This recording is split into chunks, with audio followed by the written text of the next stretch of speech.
Welcome to Stories and Songs by Afterglow Music.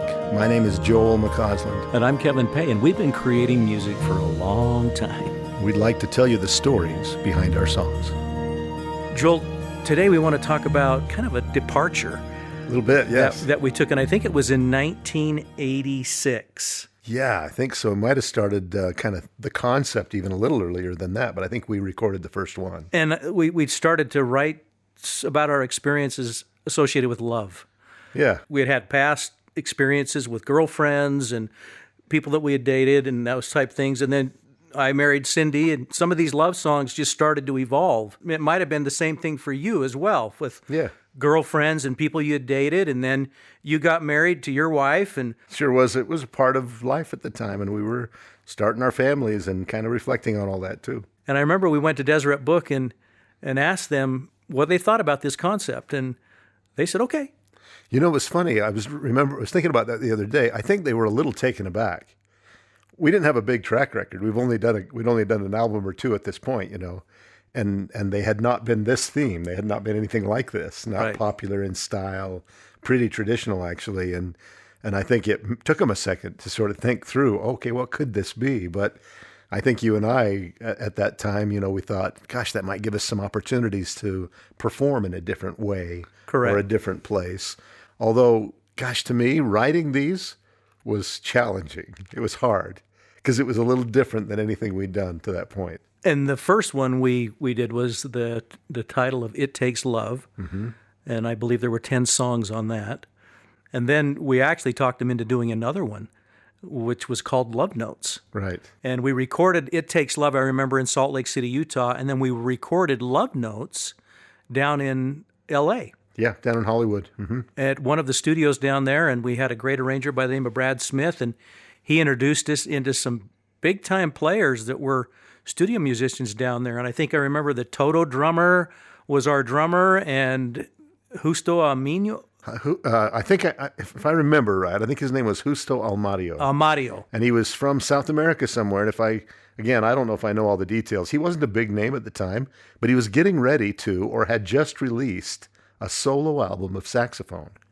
And he was cool. Like he came in, he was cool. The way he played was cool, you know. He was kind of like Kenny G, but he was from a different geographic, I think. Yep, that's right. And the one thing, seriously, from the musical perspective, he lent something to several of these songs that we wouldn't have got anywhere else. He just had a flair and a style in playing. We've got great musicians around here, of course, but he had kind of a unique flair to what he was doing that was pretty neat. Some of the things that I really remember that we opened up with some concerts. And I remember we had to think about what we were going to wear. And for some reason, I got the white Angel Flight suit. And I don't remember quite what you were wearing at the time. Well, you know what I do remember? I think I just got rid of some white Huarache sandals that were part of the outfit on that occasion. But one of the great things about it was we had some incredible musicians that were our back band. And Sam Carden, I believe, was on the piano. Todd Sorensen was on the drums. When we did this live, we had a great band, way better than we deserved. And they were awesome. I believe Michael Dowdle was on guitar, and we went and performed in a number of different venues. But one of the interesting venues, I remember we went to the Hart Auditorium up in Rexburg, Idaho. Right. And it was packed. Yes. It was Women's Week, wasn't it? Something like that. And kind of a big thing they do every year, or did every year at the time anyway. Yeah, and so we had a couple of experiences in that opportunity. But I do remember that we booked the venue of the Marriott Center in Provo, Utah. And we thought, wow. And then all of a sudden we get in there and it's like, we didn't quite have the crowd that we need another venue. 15,000 people to show up, right? But the experience, we did the Abravanel Hall, I believe, in Salt Lake City, but we just had a great time with the experience of the musicians and the songs themselves, and talked about love and our families and different things of what we had been doing. Yeah, what a great experience. And, you know, it did give us a chance to expand musically. I was reflecting on this, too. We talked about it in another episode, but we actually used some of these on our trip to Japan and even a little bit on our trip to Brazil. So it just gave us a little different slant, a different way to engage with the audience. And I was always kind of surprised, honestly, that these were as well accepted as they were. I was working with a guy a few years ago. He's been living out in Minnesota the past decade, but he came to our company. We hired him, and he came to our company. Young guy, really ambitious and energetic. And like the second day he was there, he pulled me aside and he said, "You're in Afterglow, aren't you?" And I said, "Well, yeah. It doesn't come up very often with my work, you know." And he said, "My wife and I, we courted to your whole If It's Love album. And we listened to it every weekend together, even now." They had 6 kids, you know. I'm not sure there were many people that liked it like that. But yeah, it was kind of a different way for us to express some music and some thoughts, and certainly our romantic or family love and some of the things there that matter to us too. Memories coming back. I think in some of the concerts that we did, I think we might have done one in Arizona. Yeah. And in some different places, but we actually had some staged proposals. People who called us in advance and said, "Hey, could I want to propose to my girlfriend? Can you guys work something out?" I think we did that 2 or 3 times. Yeah, it was a great opportunity to be able to share these songs and do it in a little different way in a concert environment. So you know, I remember the one in Mesa. If I remember it right, it was an outdoor thing. And we were out rehearsing in the afternoon, and it might not have been midsummer, but it was hot. 104 degrees. 104 degrees. We had to cover everything so that our equipment wouldn't fry. And even then, every time you picked up a microphone, you're getting second-degree burns on your hand, you know. It was kind of a crazy night. Even that night, I think we probably performed about 8 or 9 o'clock, and it was still 100 degrees outside, or 95. It was kind of a sweat fest that night, I think.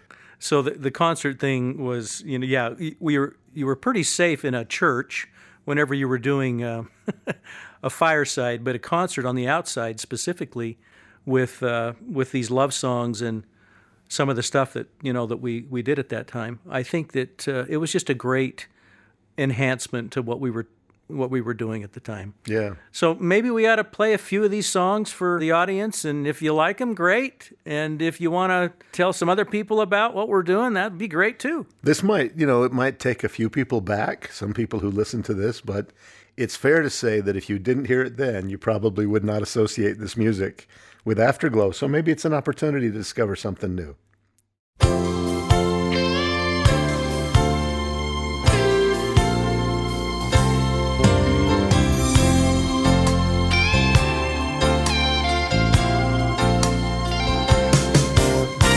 There's a time in everyone's life when somebody right comes along.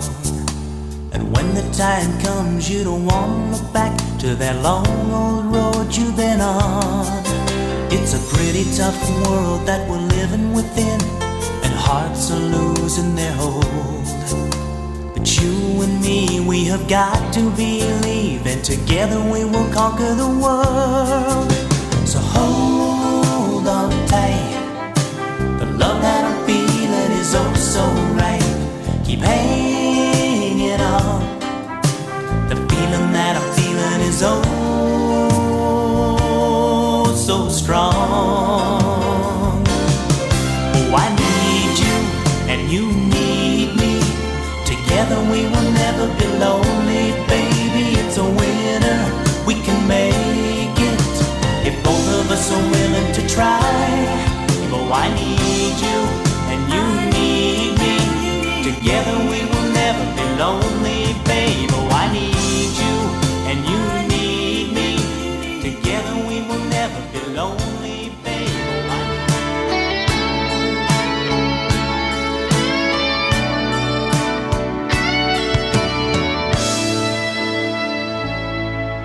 It's you've been standing here beside, like a light before the guide, like a lifelong inspiration. And now, 'cause you stood by me so long, I can sing for you this song. It's a lover's dedication. What's the secret only you reveal? What's the feeling that I feel? What's love? Does it seem like something magical and new when I open up my heart and share with you all my dreams, all my joys, all my hopes and aspirations. What's love? Can I find the words to say how much I feel? Will the feeling when you're close to me reveal what's love?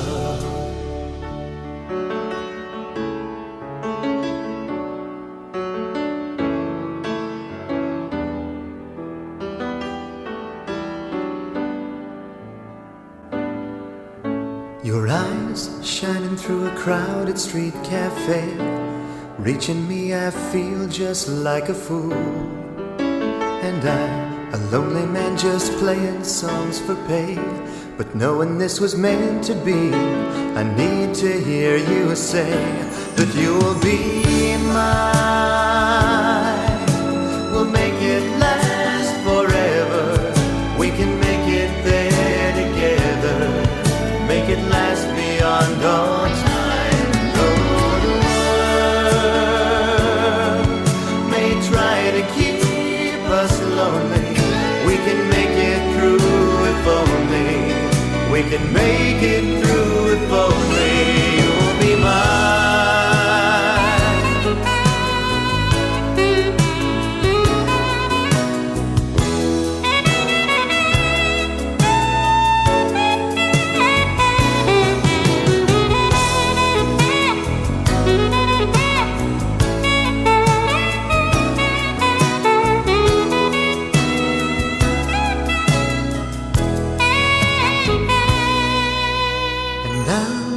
Seems to me my dreams are coming true, but things I want to say to you, got one more chance to say.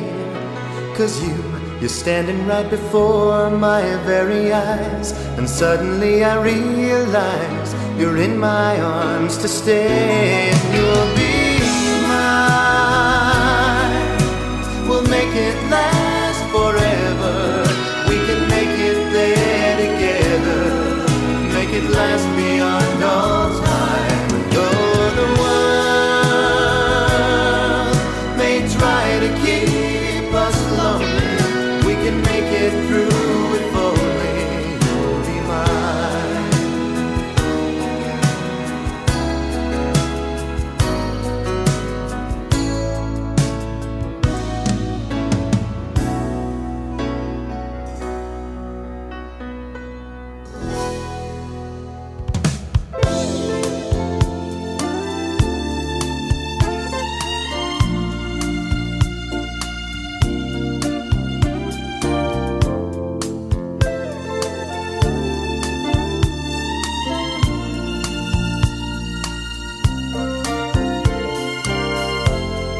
It's late in the evening, darling, and I see a light through the window.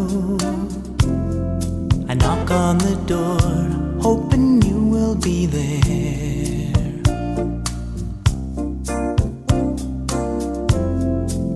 I know our lives seem crazy. I know it'll change if maybe we'll settle down and remember what's there. How long's it been since I said that I love you? How long's it been since I've been thinking of you? You're the one I live for. I need to give you all of my love.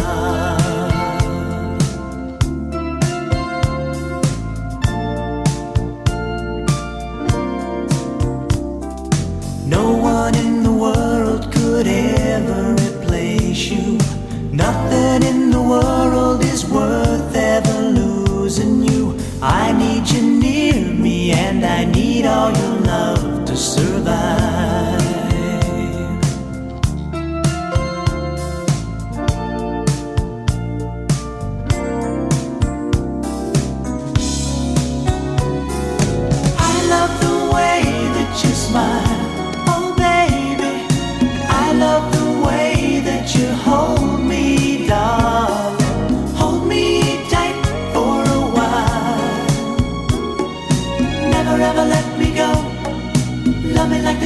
tomorrow.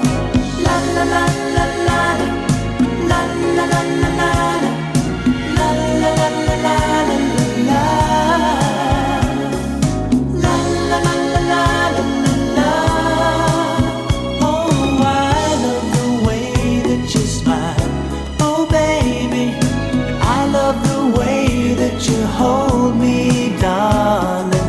Hold me tight for a while. Never ever let me go.